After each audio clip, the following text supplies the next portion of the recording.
Today she came up with one of my grandfather's fairy tales, which he likes to tell in the dark.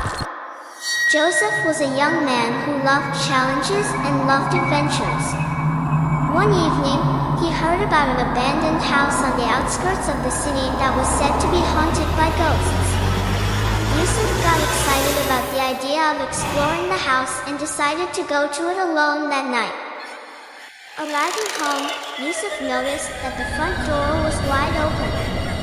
He carefully stepped inside, and the floor creaked with every step he took.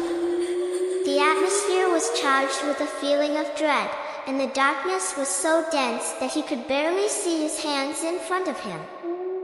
As Yusuf progresses exploring the house, he hears mysterious noises coming from the basement. Despite feeling scared, he decided to check it out. He carefully descended the ladder until he reached the heavy iron door separating the cellar from the rest of the house. Joseph slowly opened the door and entered. The place was dark and damp. There was nothing reassuring. As he moved inside the cellar, the sounds began to become clearer. There were whispers and the sounds of footsteps approaching him. Suddenly, he felt a cold hand holding his shoulder.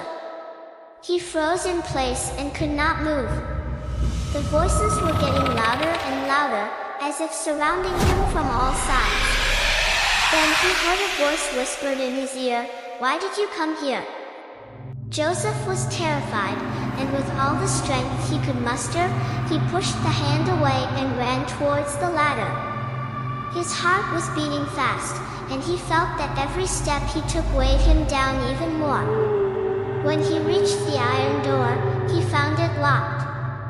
He tried to open it, but it didn't work. At that moment, he felt something moving behind him. He slowly turned around to find a mysterious object standing there, staring at him with glowing eyes. The creature was breathing hard, as if it wanted to devour him. In a moment of courage, Yusuf took out his mobile phone and lit the camera flash towards the object. Under the light, the object slowly disappeared, as if fading into thin air. Yusuf took advantage of the opportunity and rushed towards the door again.